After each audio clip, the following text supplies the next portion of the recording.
હવે single phase to single phase સાયક્લો કન્વર્ટરનો આ પહેલો ટાઈપ છે શુદ્ધ રેઝિસ્ટિવ લોડ પ્રકારનું સેન્ટર ટેપ ટ્રાન્સફોર્મર, કાં તો એનું બીજું નામ શું છે મિડ પોઈન્ટ પ્રકારનું સાયક્લો કન્વર્ટર. આ તમને ફિગર દેખાય છે, આ ફિગર તમે ખાસ ધ્યાનથી જુઓ. એમાં જો સેન્ટર ટેપ ટ્રાન્સફોર્મરનો ઉપયોગ કરેલો છે, એટલે આ બાજુનું ગ્રુપ અને આ બાજુનું ગ્રુપ. આપણે આગળ પણ ચર્ચા કરી, આપણી જોડે બે કન્વર્ટર હોય છે, પોઝિટિવ કન્વર્ટર હોય છે અને નેગેટિવ કન્વર્ટર હોય છે. તો તમે આ ફિગર પરથી શું સમજી શકો કે ભાઈ ઉપરની ફિગરમાં આપ્યા પ્રમાણે શું હોય છે, તો કે સેન્ટર ટેપ ટ્રાન્સફોર્મરનો ઉપયોગ કરેલો છે અને બે ગ્રુપ હોય છે, પોઝિટિવ ગ્રુપ હોય છે અને નેગેટિવ ગ્રુપ હોય છે. અને પોઝિટિવ ગ્રુપમાં કયા કયા એસસીઆરનો ઉપયોગ કરેલો છે, તો જુઓ ડાયરેક્શન જુઓ, S1 અને S2ની સેમ ડાયરેક્શન છે, એટલે S1 અને S2 એ પોઝિટિવ કન્વર્ટરમાં આવશે અને S3 અને S4 છે એ નેગેટિવ કન્વર્ટરમાં આવશે. બરાબર છે ને. આમાં નેચરલ કોમ્બિનેશન્સ ટેકનિકનો ઉપયોગ કરેલો હોય છે. બરાબર, એટલે એક સાથે એક જ ગ્રુપના એસસીઆર, એટલે આમ તો એક સાથે એક જ એસસીઆર ઓપરેટ થઈ શકે. S1 થતો હોય તો S1, S2 થતો હોય તો S2. બરાબર છે. તો આ એનું કન્સ્ટ્રક્શન થઈ ગયું. હવે આપણે વાત કરીશું પોઝિટિવ. પહેલાં પોઝિટિવ કન્વર્ટર માટે લઈએ. એક વસ્તુ ખાસ ધ્યાન રાખવાની કે જ્યારે પોઝિટિવ કન્વર્ટરના જ્યારે એસસીઆર ઓપરેટ થતા હશે ત્યારે નેગેટિવ કન્વર્ટરના જે એસસીઆર છે એ બંધ હશે. બરાબર. તો આપણે આ પહેલી વાત કરીએ કે ભાઈ પહેલો કેસ નંબર 1 પોઝિટિવ કન્વર્ટર માટે કેસ નંબર 1. આમાં ખાસ ધ્યાન રાખવાનું કે એક્ઝામમાં કઈ રીતની થિયરી પૂછી છે. જો તમને થિયરીમાં એવું પૂછે કે ભાઈ આઉટપુટ ફ્રીક્વન્સી એ ઇનપુટ ફ્રીક્વન્સીના ત્રીજા ભાગની છે, તો આપણે 3 કેસ લેવાના. પોઝિટિવ કન્વર્ટર માટે પણ 3 કેસ લેવાના, નેગેટિવ કન્વર્ટર માટે પણ 3 કેસ લેવાના. 3 કેસ કઈ રીતે હું તમને આગળ સમજાવું છું. આ કેસ નંબર 1 છે. કેસ નંબર 1માં શું કહે છે કે ઓની સાપેક્ષે એ પોઝિટિવ હોય. બરાબર છે. ઓની સાપેક્ષે એ પોઝિટિવ હોય છે અને બી જો નેગેટિવ હોય ત્યારે શું થશે, તો કે પહેલો એસસીઆર S1 ઓન થશે. શું થશે? S1 ઓન થશે પણ S2 બંધ થશે, ઓફ થશે.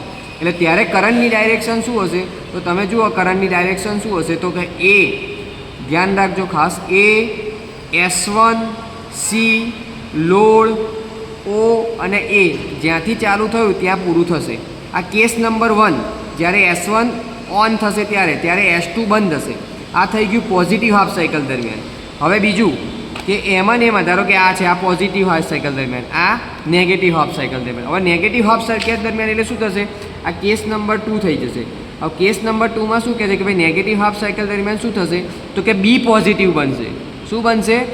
બી પોઝિટિવ બનશે અને એ નેગેટિવ બનશે. એટલે થશે શું કે જે બીજા ગ્રુપનો જે હતો એસસીઆર S2 એ ઓપરેટ થશે. આ શું થશે?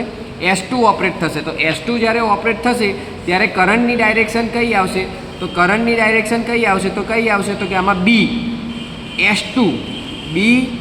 S2 C લોડ O અને B. બરાબર. તો આ રીતની ડાયરેક્શન આવશે આમાં. Case number 2. હવે થયું શું, હવે કેસ નંબર 3. કેસ નંબર 3, તો કેસ નંબર 3 શું આવશે, તો કેસ નંબર 1 તમે જે લીધેલો ને એનો એ સેમ કેસ નંબર 3માં આવશે. હવે પાછું શું થશે, તો કેસ નંબર 3માં શું થશે, તો કે એ પોઝિટિવ બનશે. શું બનશે? એ પોઝિટિવ બનશે અને બી નેગેટિવ બનશે. તો એ પોઝિટિવ બનશે તો કરંટની ડાયરેક્શન કઈ થશે, તો કે એ S1 C લોડ O અને A. બરાબર. તો 3 કેસ લેવાના. કેમ 3 કેસ લેવાના, તો મેં તમને આગળ જ કીધું, કારણ કે આપણને એક્ઝામમાં એ રીતનું પૂછે કે આઉટપુટ ફ્રીક્વન્સી એ ઇનપુટ ફ્રીક્વન્સીથી ત્રીજા ભાગની છે. એટલે આ જો આ રીતની થઈ શકે.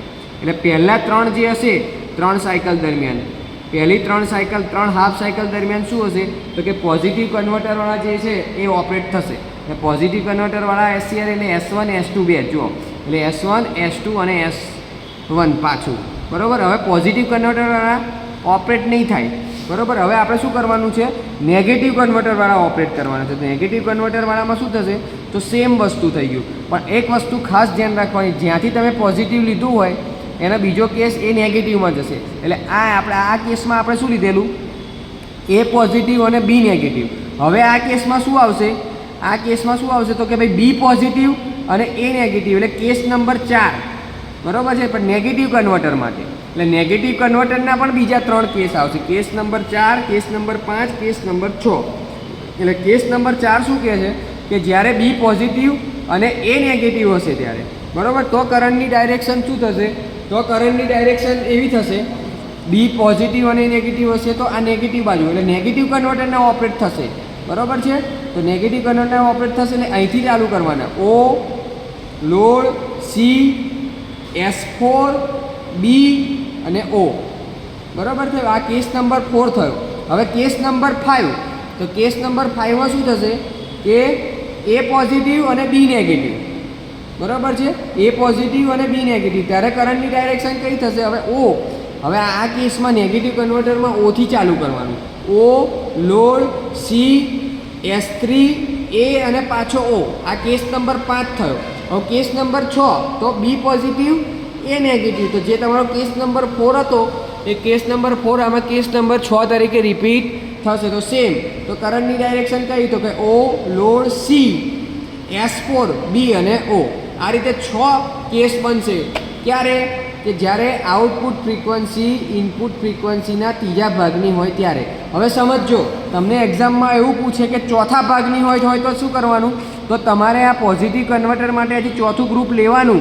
એટલે આમાં શું થશે? S1 S2 S1 અને પાછું S2 થશે અને પછી નેગેટિવમાં જવાનું કે S3 S4 S3 S4. આ રીતે. એટલે તમારે એક્ઝામમાં ખાસ ધ્યાન રાખવાનું કે તમને કયો ક્વેશ્ચન પૂછ્યો છે. જો આ ઇનપુટ ફ્રીક્વન્સી ત્રીજા ભાગની પૂછીએ તો આ, ચોથા ભાગની પૂછીએ તો એક વધારાનું અહીંયા આપણે S2 કરવું પડશે. બરાબર? તો આ ખાસ ધ્યાન રાખવાનું. બરાબર? ઓકે.